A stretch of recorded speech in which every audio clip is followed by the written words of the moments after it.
The Prince of the River. Episode 1. The Storm. The river was restless tonight. I could feel it even before the first drops of rain struck my shoulders. The current had turned against me, pulling harder with every stroke of my oar. The air was heavy, thick with the promise of a storm, and the jungle on both banks swayed as if the trees themselves were uneasy. I told myself I'd make it back. I always did. 20 years of fishing. These waters had taught me when to push, when to wait, when to listen. But this storm felt different. The sky split open with thunder. A wave slammed against the side of my boat, sending water into my eyes. I cursed under my breath and tried to steady the craft, but the river no longer cared for my hands or my will. Another wave hit. The boat lurched violently, wood groaning in protest. I barely had time to think before there was a crack, the sharp, sickening sound of wood splitting, and suddenly I was in the water. Cold, crushing. The river swallowed me whole. I kicked, fought, clawed upward, but the current dragged me down like an anchor tied to my chest. My lungs screamed. All I could see were flashes of lightning above, too far, too bright. My arms grew heavy. My body wanted to give up. So this is it, I thought. My sister will wait for me, and I'll never come home. Then something touched me. Not the river, not driftwood. A hand, warm, steady, human. Through the blur of water, I saw him. A figure, tall and strong, moving against the storm, as though the river bent to his command. Dark brown hair floated like silk, eyes glowing faintly golden even in the blackness. He looked at me not with fear, not with pity, but with a strange, quiet certainty. Before I could understand, his arms closed around me, pulling me upward with the strength I didn't know existed. We broke the surface. I coughed and gasped, my chest burning, clinging to him because there was nothing else. His body felt solid, unnaturally steady against the raging water. Breathe, he told me, his voice low, melodic to calm for a night like this. I forced air back into my lungs, trembling. My eyes met his. He couldn't have been much older than me, 27 perhaps, but there was something timeless in him. Something that made the storm itself seem small. Who are you? I rasped. He didn't answer. Instead, he carried me to the riverbank as if I weighed nothing, laid me down on the wet sand, and held my gaze for one fleeting moment. His smile soft, unreadable was the last thing I saw before he disappeared. Gone, just like that. Only the hiss of rain remained, and the pounding of my own heart as I stared at the empty river, wondering if I had drowned after all, and if the man who saved me had been real. Episode 2. The Stranger by the River. The storm passed by morning, but its weight clung to me long after the river calmed. I woke on the bank, clothes stiff with dried mud, my body aching as if I had wrestled the river all night. Perhaps I had, but it wasn't the storm that haunted me. It was him. I remembered the strength of his arms pulling me from the current, the way his golden eyes had pierced through the dark, steady as lantern flames. He had saved me, and then he had vanished like mist. No one in the village would believe me if I told them. They would laugh and call it a fever dream, or worse, say I had been touched by a spirit. Maybe they would be right. Still, I couldn't forget. I returned to the river that evening, nets over my shoulder, though fishing was the last thing on my mind. The jungle hummed with cicadas, and the water reflected the last orange light of sunset. That's when I saw him. Not in the river this time, but on the bank, standing as though he had simply stepped out of the earth itself. The same man from the storm, tall, graceful, his hair, dark as night, fell over broad shoulders, and his clothes simple, but oddly pristine, untouched by mud or toil. And his bearing, there was something noble about it, as if the world itself made space for him. I froze, my breath caught in my throat. You, I whispered. He turned his head toward me, and when our eyes met, I swore the river stilled. Those same golden eyes, bright, unearthly, possible, watched me with quiet curiosity. You survived, he said. His voice was calm, low, the same one I had heard in the storm. I survived because of you. Voice cracked. What are you? Who are you? For a heartbeat, he only studied me, as though deciding whether I deserved an answer. Then, with the faintest curve of his lips, he said, A traveler. A traveler? I almost laughed. Travelers don't swim through storms and drag half-dead men from the river like it's nothing. His smile deepened, just a little, as though my disbelief amused him. And yet, here you stand. I didn't know what to say. Part of me wanted to demand the truth. Another part wanted to run, but my feet wouldn't move. My chest wouldn't stop tightening. He stepped closer, the fading light catching on his face, and in that moment, I realized something terrifying. I wasn't afraid of him. Not really. I was drawn to him. Episode 3: A Name in the Dark. For 3 nights after the storm, I found myself drawn back to the river. I told myself it was to check my nets, to mend what the floodwaters had ruined, to keep food on the table for my sister. But the truth was simpler and harder to admit. I was hoping to see him again. On the 4th night, he came. Not from the jungle path, not by boat. One moment, the riverbank was empty. The next, he was simply there, standing with that same impossible stillness, as though he had stepped straight from the current. I nearly dropped my net. "Do you enjoy appearing out of nowhere just to frighten me?" I asked. He tilted his head, eyes catching the moonlight like molten gold. "Do you frighten so easily then?" The words might have cut, if not for the faint amusement in his voice. A smile, small, almost hidden, touched his lips. To my own surprise, it eased me more than it unsettled me. "You saved my life," I said. "I should at least know your name." He studied me in silence. His gaze lingered long, steady, as though weighing not the question, but me myself. Finally, he spoke. "Niran." The name slid over me like water over stone. I tried it aloud, tasting its weight. "Niran." He stepped closer, and the air shifted. I caught the faintest scent of rain on warm stone, river water, something wild but clean. Not like any man I'd known. "And yours?" he asked. "Aran," answered, my voice low. Something in his expression softened. "Aran," he repeated, slow and deliberate, as if committing it to memory. Hearing my name on his lips sent a ripple through me. I couldn't explain. We didn't speak much more that night. Just fragments. Where I was from, how long I'd lived in the village, why I fished the river. Of himself, he revealed almost nothing. His family, his past, where he had come from, all of it stayed hidden. But he listened as though my words carried weight, as though even the smallest truth mattered. And when he left, fading into the dark as suddenly as he had appeared, I realized I was smiling. I should have been wary. I should have been afraid. Instead, I found myself whispering his name to the night. Niran. Episode 4. The Glimmer Beneath the Skin. I told myself I wouldn't go back to the river. I told myself enough was enough, that if I kept meeting him, I'd invite trouble into my life. My sister needed me steady, not lost in the shadow of some mysterious stranger. But lies are easy in the daylight, harder in the dark. And so, once again, I found myself at the water's edge, waiting. Niran came without sound, as he always did. Moonlight touched his face, painting the sharp line of his jaw, the curve of his mouth.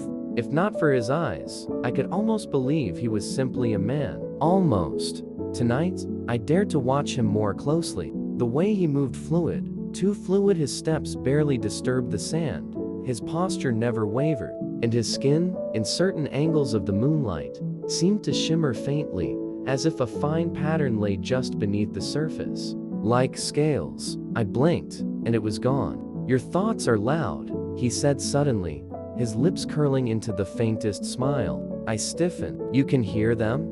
"Not in words," he answered, tilting his head, "but in in the way you breathe." I tried to laugh, but it came out thin. "That's unsettling. Do you want me to stop listening?" The question was so unexpected, so sincere.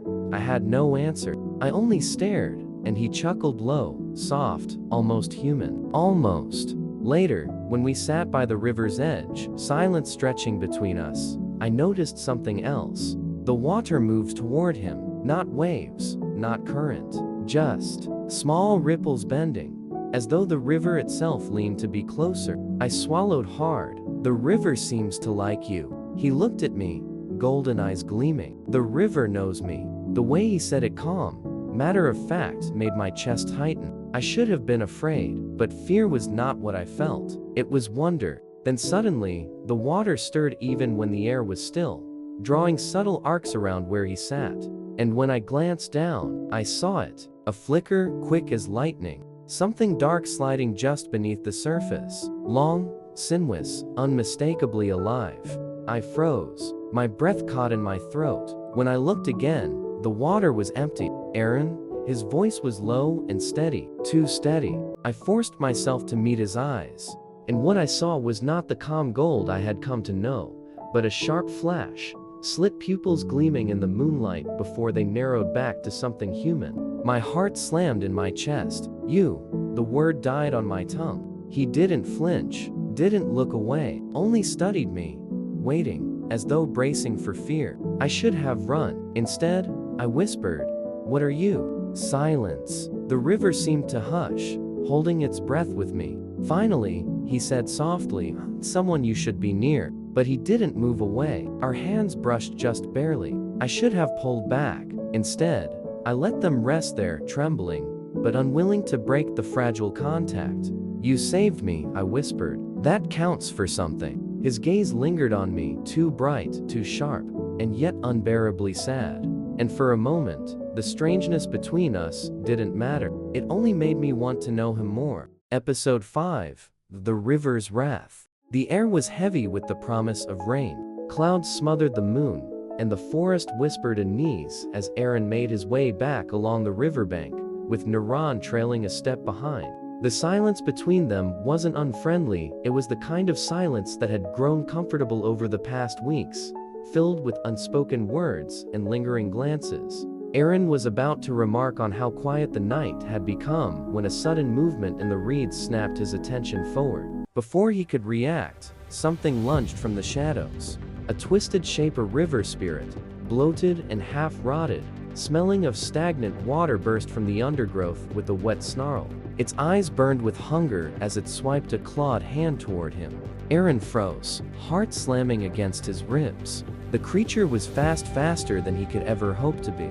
The claws were already descending, the air splitting with their hiss. But then, the world blurred. Niran moved with impossible speed, his arm snapping out to catch the creature's wrist mid-swing. The impact cracked like thunder. For the briefest moment, the flickering light revealed the impossible. Scales rippling across Niran's skin, his pupils narrowed into golden slits, and something massive coiling in the dark behind him. The river churned. Water rose like a living thing, circling them both as if obeying Niran's command. With a voice low and dangerous, Niran spoke words Aran didn't understand, liquid and ancient, rolling off his tongue like the current itself. The spirit shrieked, ripped, and then was dragged backward, yanked into the churning depths of the river. The water closed above it with a violent splash, and silence returned almost instantly. Aran stood there, chest heaving, his body still locked in fear. But it wasn't only the monster that terrified him now. He turned to Niran. The golden eyes still glowed faintly, the scales along his neck and collar shimmering before slowly fading. His breath came fast, his jaw tense, and his hand shook as if holding back something even greater. For a long moment, neither of them spoke. Finally, Niran broke the silence, his voice softer than the rustle of reeds. "You weren't supposed to see that." Aran swallowed hard, his throat dry, his thoughts a storm. But all he could saw was of the way Niran had stood before him, unyielding, protecting, and how the river itself had obeyed him. Episode 6. The Apology. The rain had passed, but the night still carried the weight of the storm. Water dripped from the trees, the air thick with the smell of wet earth. We walked side by side along the riverbank, our steps soft in the mud. It was Niran who broke the silence. His voice was low, as though he was speaking to the river as much as to me. "There is something you should know. Before I say anything else, I am not what you think I am." I turned, startled. "What do you mean?" His gaze stayed fixed on the dark water. "I am of the river, a spirit born from it, bound to it, human in form, but not in nature." He finally looked at me then, as if bracing for my fear. "You've seen glimpses already, the storm, the strength, the eyes. I cannot hide that from you forever." The words hit like a stone dropped into still water, rippling outward. A spirit. I had felt it, somewhere deep in my bones, but hearing it said aloud made my breath catch. And yet, standing beside him, I felt no urge to run. Before I could speak, he continued, his voice quieter now. I owe you an apology. What happened tonight, the attack, it is not only chance. It is because of me. I blinked. Because of you? You saved me. His jaw clenched. When I pulled you from the water, I did more than save you. I marked you. The word made my skin prickle. Marked? It is the bond of my kind, he said, voice edged with regret. When we draw a mortal too close, when our power touches their life, the river leaves its trace. It bound us together. His eyes flickered away, almost ashamed. With us walking side by side, with the closeness we've shared, the mark has grown stronger. I felt a chill run through me, and that's why the spirit came. Yes, the mark is protection, but also a lure. Some spirits will keep their distance. Others will be drawn to claim you. My voice was unsteady. How long will it last? Not forever, he said quickly. Weeks, perhaps months. When it fades, the danger will pass. I searched his face, half afraid of what I'd find there. And until then, he stepped closer, so close I could feel the damp coolness radiating from him. His eyes held me fast. Until then, you cannot be alone. My home is hidden, shielded by the river. There, no spirit would dare to touch you. My thoughts tangled fear, wonder, confusion, but beneath them all was something harder to ignore. The certainty in his voice, the way he looked at me, as though I mattered more than the storm itself. All right, I whispered. For the first time, the tension in his shoulders eased. His eyes softened, a warmth flickering beneath the gold. Then you will come with me. And with those words, my path turned drawn not only into danger, but into him. Episode 7, The Hidden Home. The walk was quiet, not the heavy silence of anger, but something else like the hush before dawn. My mind was a tangle of questions, half-formed and unfinished, as the forest grew stranger with each step.